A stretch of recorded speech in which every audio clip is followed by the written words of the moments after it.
الصلاة والسلام على سيد الأنبياء والمرسلين وعلى آله وأصحابه أجمعين. أما بعد فأعوذ بالله من الشيطان الرجيم. بسم الله الرحمن الرحيم. يا أيها الذين آمنوا من يرتد منكم عن دينه فسوف يأتي الله بقوم يحبهم ويحبونه أذلة على المؤمنين وعزة على الكافرين يجاهدون في سبيل الله ولا يخافون لومة لائم ذلك فضل الله يؤتيه من يشاء والله واسع عليم. صدق اللہ مولانا العظیم. محترم مسلمان بھائیوں، اللہ جل مجدہ کا احسان ہے جس نے ہمیں توفیق عنایت فرمائی کہ ہم اپنی دنیاوی مصروفیات کو ترک کر کے اور دنیا کی رنگینیوں سے منہ موڑ کر کچھ وقت کے لیے اس کے دین کی فکر کے لیے یہاں پہ جمع ہوئے. اللہ جل مجدہ ہم سب کا یہاں آنا، بیٹھنا، بولنا، سننا اپنی بارگاہ میں منظور و مقبول فرمائے. میں نے آپ کے سامنے سورہ المائدہ کی آیت نمبر 54 کی تلاوت کا شرف حاصل کیا ہے. اللہ جل مجدہ دعوی ایمان رکھنے والوں سے مخاطب ہو کے فرماتے ہیں کہ یا ایھا الذین آمنوا، اے وہ لوگو جو ایمان لائے ہو، جو دعوی ایمان رکھتے ہو، اپنے آپ کو مومن کہتے ہو، اپنے دین کو اسلام کہتے ہو، اپنے آپ کو مسلم گردانتے ہو، اگر تم میں سے کوئی اپنے دین سے پھر جائے تو یاد رکھو اللہ ایک ایسی قوم کو لے آئے. تمہاری جگہ اللہ ایک ایسی قوم کو لے آئے گا جو اللہ سے محبت کرتی ہوگی، اللہ اس سے محبت کرتا.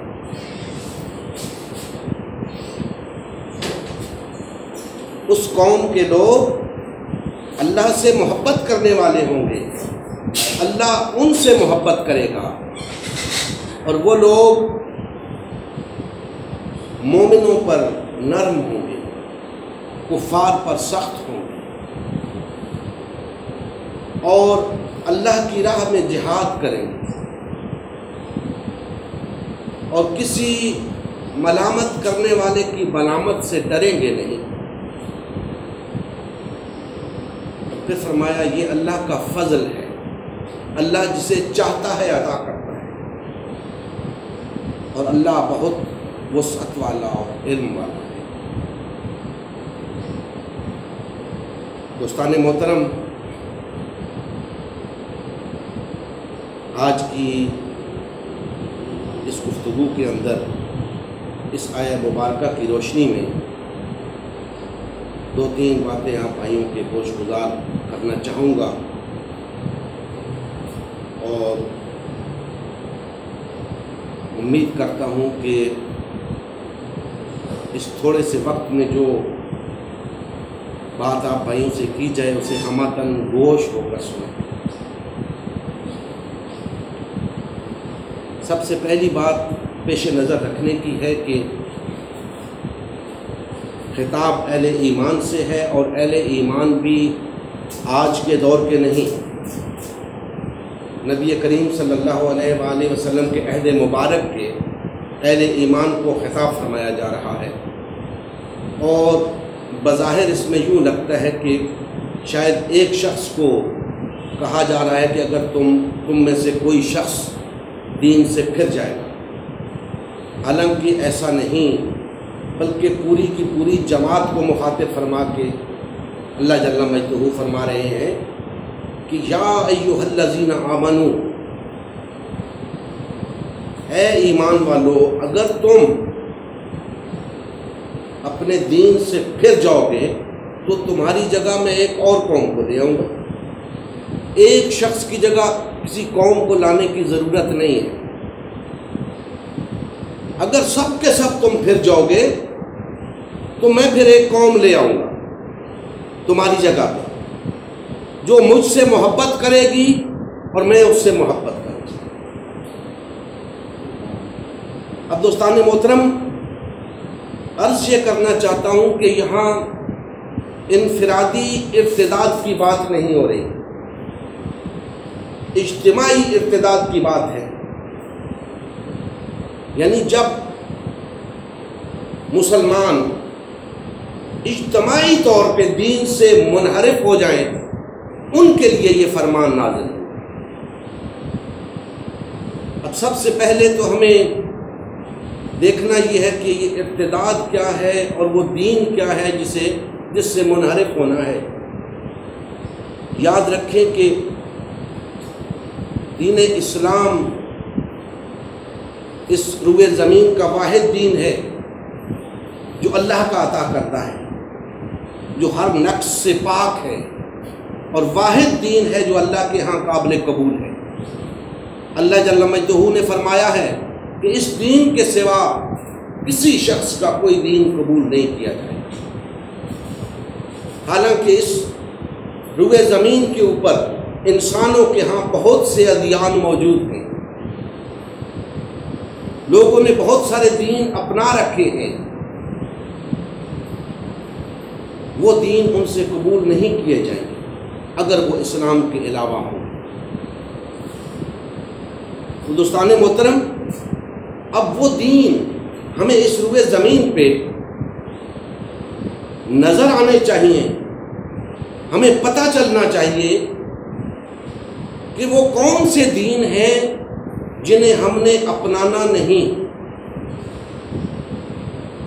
اور دین اسلام کو کس طرح اپنانا ہے۔ یاد رکھیں اس وقت بے شمار مذاہب روئے زمین پہ موجود ہیں، لوگ انہیں دین سمجھتے ہیں۔ عیسائیت، یہودیت، ہندو مت، بدھ مت، سکھ مت، یہ مذاہب ہیں، ادیان نہیں۔ ہم انہیں دین سمجھتے ہیں، ایسا نہیں ہے۔ دین وہ ہوتا ہے کہ جس کے ہاتھ میں اس کے پیروکاروں کی باغ ڈور ہوتی ہے، اور باغ ڈور ہمیشہ حکومت کے ہاتھ میں ہوتی ہے۔ کسی بھی معاشرے کی باغ ڈور حکومت کے ہاتھ میں ہوتی ہے۔ گویا سیاست اور مذہب، جسے آج مسلمانوں نے الگ الگ کر دیا ہے، یہ دونوں دین کے جزو ہیں۔ یہ اور کسی دین کے اندر یہ چیز نہیں ملتی۔ واحد اسلام ایک ایسا دین ہے جو انسان کی پوری زندگی کو احاطہ کیے ہوئے، خواہ وہ مذہبی ہے خواہ وہ سیاسی ہے، کیونکہ عموماً انسان کی زندگی ان دو دائروں سے باہر نہیں ہے، یا اس کی مذہبی زندگی ہے یا سیاسی زندگی۔ تو اسلام ان دونوں دائروں کا احاطہ کرتا ہے، اور کوئی دین ان دونوں دائروں کا احاطہ نہیں کرتا۔ تمام ادیان صرف سیاست سے بحث کرتے ہیں، ان کا مذہب سے کوئی تعلق نہیں۔ اب میں آپ کو بتاتا ہوں کہ وہ ادیان کون سے ہیں، کہاں ہیں، تاکہ ان کو اختیار کرنے سے بچا جائے۔ یاد رکھیں، ادیان بے شمار ہو سکتے ہیں، اس کی وجہ یہ ہے کہ اسلام کے سوا تمام ادیان انسان کے اپنے خود تراشیدہ ہیں، من گھڑت ہیں، انسان نے خود وضع کیے ہیں۔ اللہ جل مجدہ نے صرف اور صرف اسلام کو نازل کیا۔ اب دیگر جتنے ادیان ہیں وہ انسان کے من گھڑت ہیں، خود ساختہ ہیں، اور ان تمام ادیان کو اگر ہم اکٹھا کریں، پھر ان کی درجہ بندی کریں، تو ہمیں معلوم ہوگا کہ ایک قسم تو ان ادیان کی وہ ہے جنہیں دین جمہور ہے، عوام کا دین، عوام کی اکثریت کا دین۔ دوسری قسم ان ادیان کی دین ملوک، بادشاہوں کا دین۔ اور تیسری قسم جبری تسلط کی ہے، جسے آمریت کہا جاتا ہے۔ اور چوتھے نمبر پہ دین اسلام، جو ایک ہے، ایک ہی تھا اور ایک ہی رہے گا، لیکن باقی جتنی میں نے قسمیں بیان کی ہیں اس کی بے شمار صورتیں آپ کو اس روئے زمین کے اوپر نظر آئیں گی، کیونکہ وہ خود ساختہ ہیں، من گھڑت ہیں۔ ہر علاقے کے اندر دین جمہور بھی کچھ اور قسم کا ہوگا، دین ملوک بھی کچھ اور قسم کا ہوگا، جبری تسلط بھی کچھ اور قسم کا ہوگا، لیکن اسلام روئے زمین کے جس خطے پر ہوگا ایک ہی ہوگا، ایک جیسا ہی ہوگا۔ اب یہ تو وہ دوستو دین کی بات ہو گئی۔ اب میں آپ سے پوچھتا ہوں کہ اگر اسلام کو بھی آپ دین سمجھتے ہیں، جمہوریت کو بھی آپ دین سمجھتے ہیں، بادشاہت کو بھی آپ دین سمجھتے ہیں، آمریت کو بھی آپ دین سمجھتے ہیں، تو یاد رکھیں کہ اسلام سے منحرف ہو کر کسی اور دین کو اپنانا، کسی اور دین کو اختیار کرنا، اس کا طالب ہونا، اسے پسند کرنا، یہ دین اسلام سے ارتداد ہے، یہ دین اسلام سے منحرف ہونا ہے۔ آخر دین اسلام کے اندر کس چیز کی کمی ہے کہ آپ کو دیگر ادیان کی طرف رجوع کرنا پڑا؟ آخر کون سی تعلیم ہے جو دین اسلام عطا نہیں کر رہا کہ ہمیں غیر کی چوکھٹ کی طرف دیکھنا پڑ رہا ہے؟ اگر مسلمان بن کے رہنا ہے تو اسلام پر ہی رہنا ہوگا، کسی اور دین کی طرف رجوع اسلام سے انحراف ہے۔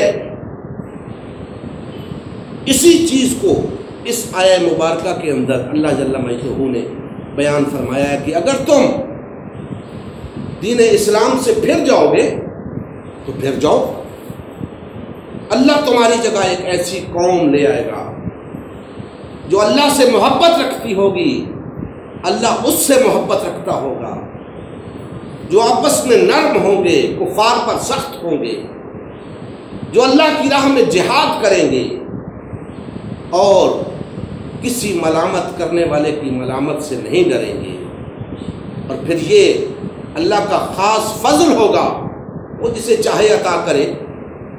پھر تم ہاتھ پر ہاتھ دھرے بیٹھے رہنا، ہاتھ ملتے رہ جانا، میں یہ فضل کسی اور قوم پہ کر دوں گا اگر تم دین سے پھر جاؤ۔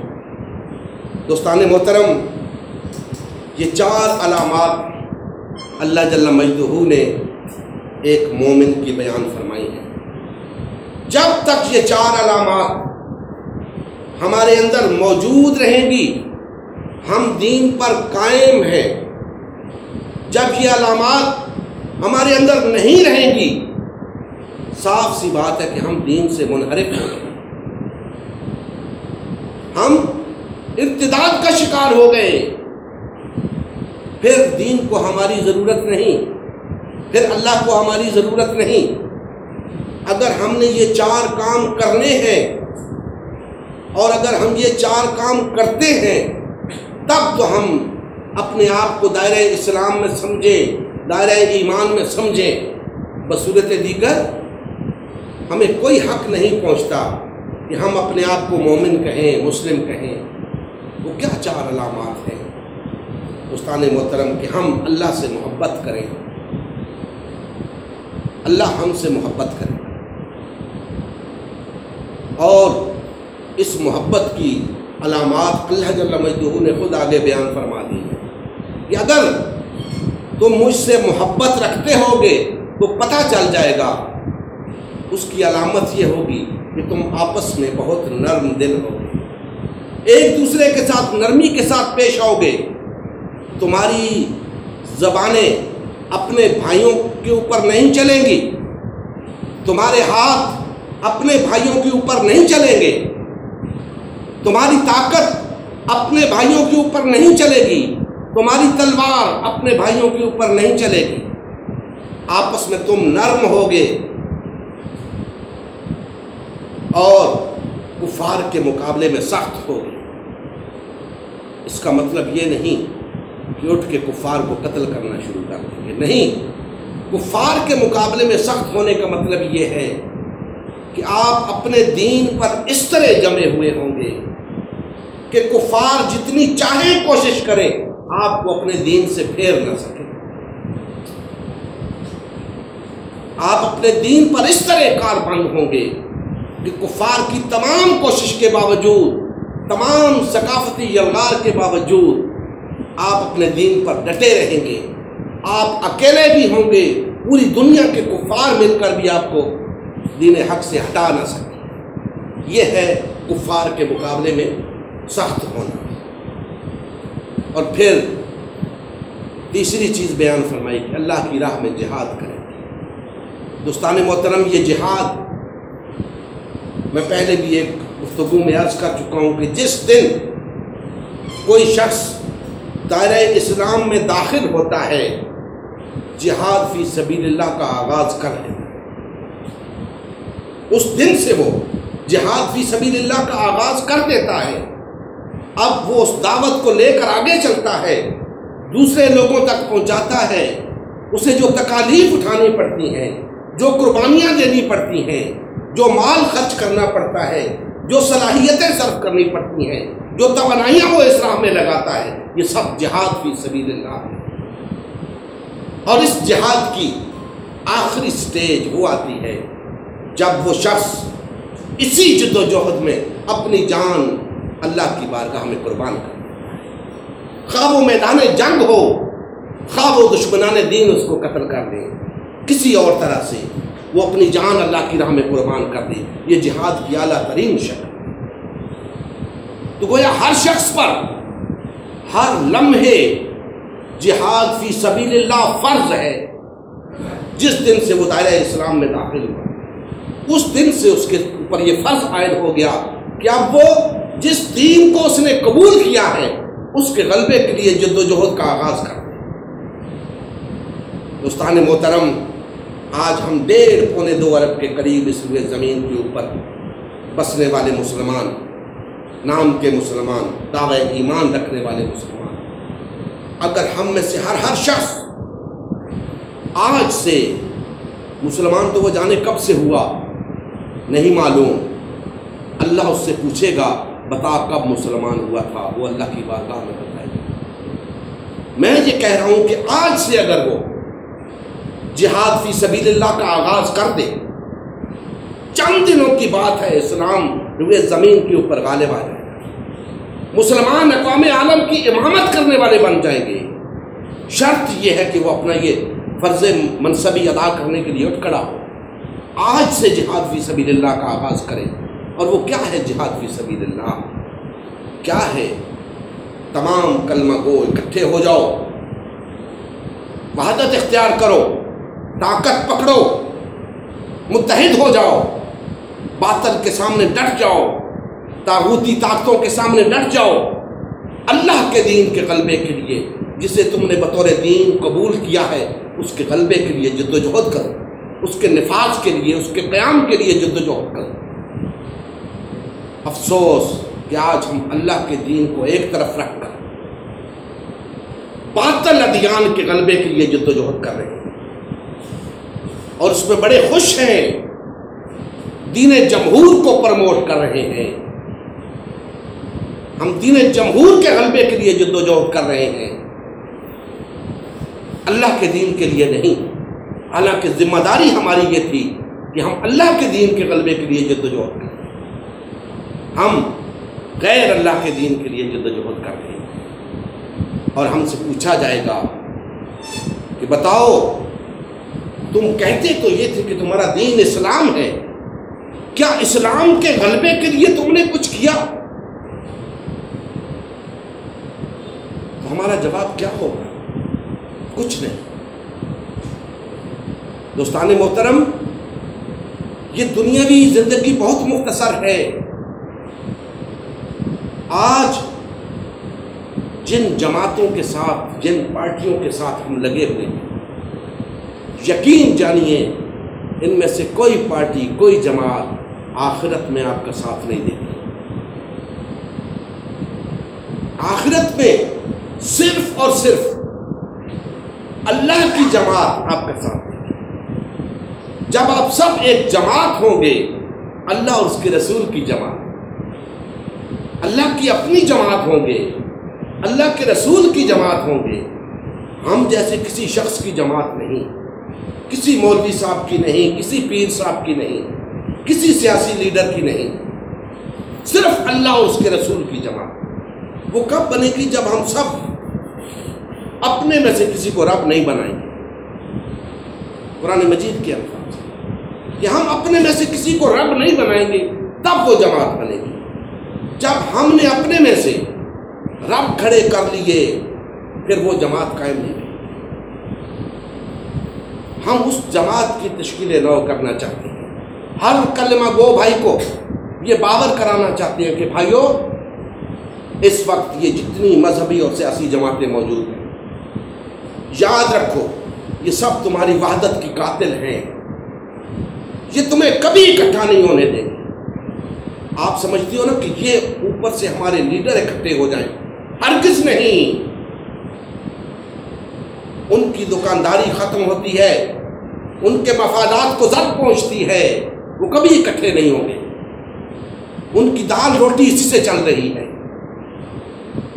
ہمیں اٹھنا ہے، ہمیں اپنی دینی غیرت کا ثبوت دینا ہے، وحدت اختیار کرنی ہے، ایک جماعت بننا ہے، اللہ اور اس کے رسول کی جماعت، اور پھر مل کر اس دین کو جسے ہم نے قبول کیا، اسے اس روئے زمین کے اوپر غالب کرنا ہے۔ دوستان محترم،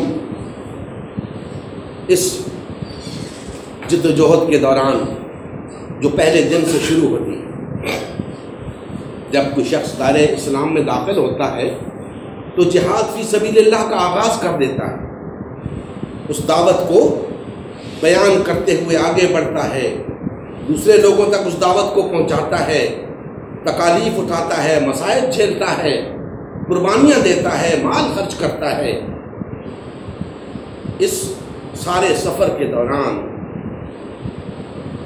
اسے بہت ملامت کا سامنا کرنا پڑتا ہے، بڑی عجیب عجیب باتیں سننی پڑتی ہیں، لیکن اللہ جل مجدہ نے فرمایا ہے کہ مومن وہ ہوگا جو کسی ملامت کرنے والے کی ملامت سے ڈرے گا نہیں۔ میرے بندے کی علامت یہ ہوگی، اگر تمہارے اندر یہ علامت نہ رہی تو نہ صحیح، میں کوئی اور قوم بھیج دوں گا جو ملامت کرنے والے کی ملامت سے نہیں ڈریں گے۔ یہ چوتھی علامت بیان کر رہا ہوں، کسی کی ہیبت سے ڈرے گا نہیں، کسی کا خوف نہیں رکھے گا، اپنے دین کی روح سے جس بات کو حق سمجھتا ہے اسے بیان کرے گا، کسی ایجنسی سے، کسی ادارے سے خوف نہیں کھائے گا، وہ اللہ کا بندہ ہوگا۔ اور وہ اللہ کے بندے ہوں گے جو اس روئے زمین پر اللہ کے دین کو غالب کر سکیں گے۔ تو دوستان محترم، یہ 4 علامات میں نے آپ کے سامنے سورہ المائدہ کی آیت نمبر 54 کی روشنی میں عرض کی ہے کہ سب سے پہلے وہ لوگ اللہ سے محبت کرنے والے ہوں گے، اللہ ان سے محبت کرے گا۔ وہ اللہ کی راہ میں جہاد کرنے والے ہوں گے، وہ آپس میں نرم ہوں گے، کفار پر سخت ہوں گے، اور کسی ملامت کرنے والے کی ملامت سے ڈریں گے نہیں۔ اب انتہائی اہم بات جو اس سلسلے میں عرض کرنا چاہتا ہوں کہ یہ تو اللہ جل مجدہ نے اس قوم کی علامات بتائی ہیں جو وہ بدلے میں قوم اللہ جل مجدہ لے کر آئیں گے۔ جو لوگ موجود ہیں ان کے بارے میں کیا ہے، اسی آیہ مبارکہ سے پتہ چلتا ہے کہ یہ 4 چیزیں اگر مسلمانوں کے اندر نہ رہیں یا نہیں رہیں گی تو اللہ جل مجدہ فرماتے ہیں کہ اگر تم دین سے پھر جاؤ گے تو میں تمہارے بدلے ایک ایسی قوم لے آؤں گا جس کے اندر یہ 4 چیزیں ہوں گی، گویا تمہارے اندر یہ 4 چیزیں نہیں رہیں۔ اگر ہوتی تو پھر نئی قوم لانے کی ضرورت نہیں، یہ 4 چیزیں تمہارے اندر نہیں رہیں، اس لیے میں نئی قوم لے آؤں گا۔ اب دوستان محترم، ہم میں سے ہر شخص کو اپنے گریبان میں جھانکنا ہے کہ ہم کہاں کھڑے ہیں۔ کیا ہم اللہ سے محبت کرنے والے ہیں؟ ہو سکتا ہے ہم زبان سے کہہ دیں، دعویٰ کر ہی دیں کہ ہم اللہ سے محبت کرتے ہیں، لیکن یہاں اللہ جل مجدہ نے فرمایا کہ اللہ بھی ان سے محبت کرنے والا ہوگا۔ تو کیا اللہ کی محبت کی کوئی نشانی نظر آتی ہے کہ اللہ ہم سے محبت رکھتا ہے؟ آج اس روئے زمین پر جس ذلت و مسکنت کی زندگی مسلمان بسر کر رہے ہیں، کوئی اور قوم نہیں بسر کر رہا۔ آج جس محکومی اور غلامی کا شکار مسلمان ہیں، کوئی اور قوم نہیں۔ آج اخلاقی طور پہ جس گراوٹ کا شکار مسلمان ہے، کوئی اور قوم نہیں۔ کون سی برائی ہے جو آج مسلمانوں کے اندر موجود نہیں؟ کیا یہ اللہ کی محبت کی نشانی؟ ہرگز نہیں۔ پھر اللہ جل مجدہ نے مزید آگے 3 چیزیں بیان فرما دی کہ دیکھ لو تم میری محبت کے دعوے میں سچے ہو یا نہیں۔ اپنے گریبان میں جھانک کے دیکھ لو، کیا تم ایک دوسرے سے محبت کرتے ہو؟ نہیں، تمہارے دلوں میں ایک دوسرے کے لیے نفرت ہے، ایک دوسرے کا بغض رکھتے ہو، کینہ رکھتے ہو، ایک دوسرے سے عداوت رکھتے ہو۔ یہ اس بات کی علامت ہے کہ تم اس دین پر نہیں رہے، تم آپس میں محبت کرنے والے نہیں ہو، آپس میں نرمی رکھنے والے نہیں ہو، اور کفار پر سخت ہوں گے۔ آج دوستان محترم، یقین جانیے کہ شرم آتی ہے بات کرتے ہوئے بھی کہ مسلمانوں کی حالت یہ ہے، استثناء ہر جگہ موجود ہوتا ہے، میں بالعموم اکثریت کی بات کرتا ہوں کہ آج کے مسلمان کو خریدنا کوئی مسئلہ نہیں۔ کفار کے لیے آج کے مسلمان کو خریدنا کوئی مسئلہ نہیں رہا۔ کفار کا خریدنا یہ نہیں ہوتا کہ اسے کہے کہ تم اپنا دین چھوڑ دو، اپنے دین کا نام لینا چھوڑ دو، نہیں، اس کے 100 طریقے ہوتے ہیں۔ لہذا آج کے مسلمان کو خریدنا کوئی مسئلہ نہیں، اور کفار کے مقابلے میں سخت ہونا تو یہ تھا کہ وہ اگر دنیا جہان کی دولت آپ کے قدموں میں ڈھیر کر دے، آپ کو اپنے دین سے ہلا نہ سکے۔ آج ہم اپنا ایمان بیچ دیتے ہیں، اپنا دین بیچ دیتے ہیں چند ٹکوں کی خاطر، تو ہم کفار کے مقابلے میں سخت نہیں ہیں۔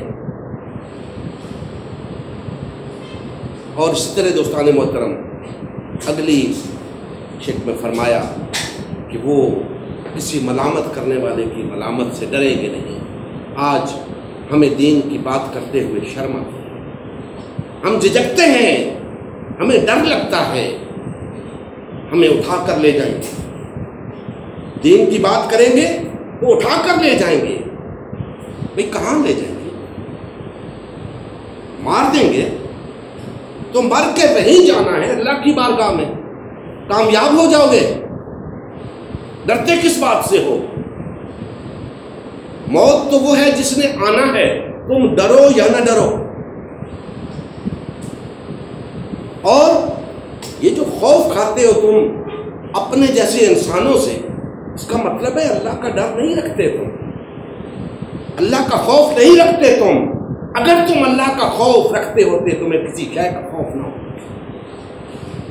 کسی چیز سے نہ ڈرتے، کسی ملامت سے نہ ڈرتے، کسی کی ہیبت سے نہ ڈرتے، کسی کے اثر و رسوخ سے نہ ڈرتے، کسی کی طاقت سے نہ ڈرتے۔ دوستان محترم، یہ وہ خصوصیات ہیں چار جو اگر ہم میں نہیں ہیں تو پیدا ہونی چاہیے۔ یہ ہوں گی تو ہم اللہ کا بندہ کہلانے کے حقدار ہیں، اور یہ علامات ہوں گی تو ہم اس روئے زمین کے اوپر ایک باوقار قوم بن کر رہنے کے حقدار ہیں۔ یہ علامات ہوں گی تو ہم اس روئے زمین کے اوپر اللہ کے دین کو غالب کر سکیں گے۔ اگر یہ نہیں ہوں گی تو ہمیں صفحہ ہستی سے مٹا دیا جائے گا، اللہ جل مجدہ کوئی اور قوم بھیج دیں گے، کسی اور قوم کو یہ نعمت عطا کر دیں گے۔ فرمایا ہے اللہ پاک نے اسی آیہ مبارکہ میں آگے فرمایا کہ یہ اللہ کا فضل ہے، جسے چاہتا ہے عطا کرتا ہے۔ تم یہ نہ سمجھو کہ تم نے دین کا ٹھیکہ لے رکھا ہے، تمہیں اٹھا کے پھینک دیا جائے گا، تمہاری جگہ نئے لوگ آئیں گے، نئی قوم آئے گی جو اللہ کے دین کے لیے جد و جہد کرے گی اور اسے غالب کرے گی۔ دوستان محترم، اسی مقصد کے حصول کے لیے ہم نے امت مسلمہ کی تشکیل نو کا آغاز کیا ہے کہ تمام کلمہ گو بھائیوں کو یہ حقیقت باور کرائی جائے کہ ہماری وحدت کے سوا ہمارے غلبے کا، ہمارے عروج کا کوئی کنسیپٹ نہیں۔ ہم سب کو اکٹھے ہونا ہے، وحدت اختیار کرنی ہے، ایک جماعت بننا ہے، اور جماعت وہ والی نہیں کہ کسی کو اپنا رب بنا لیں، نہیں، آپس میں بھائی بھائی بن کے رہنا ہے، باطل اور طاغوت کے مقابلے میں ایک قوت بننا ہے۔ آج ہمارے مذہبی پیشواؤں اور سیاسی رہنماؤں نے ہمیں تقسیم کر کے رکھ دیا ہے، اس فرقہ واریت نے ہمیں کہیں کا نہیں چھوڑا۔ ہمیں ان فرقوں سے جان چھڑانی ہے، ان پارٹیوں سے جان چھڑانی ہے، مذہبی فرقہ واریت اور سیاسی فرقہ واریت، ان دونوں سے نکلنا ہوگا۔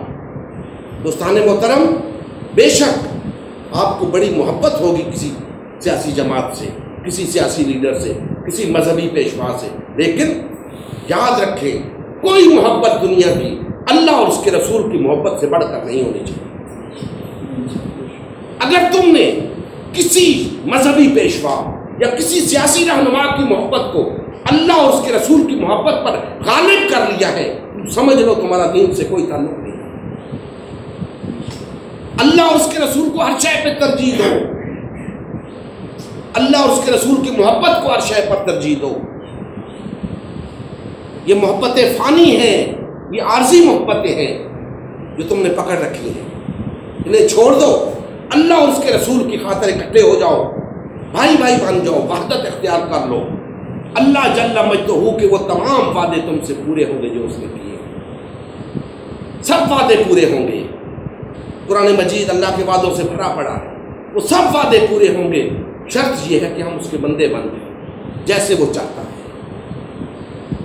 اللہ جل مجدہ ہمارے حال پہ رحم فرمائے اور ہمیں کما حق کو غلبہ دین حق کے لیے جدوجہد کرنے کی توفیق عطا فرمائے۔ وما علینا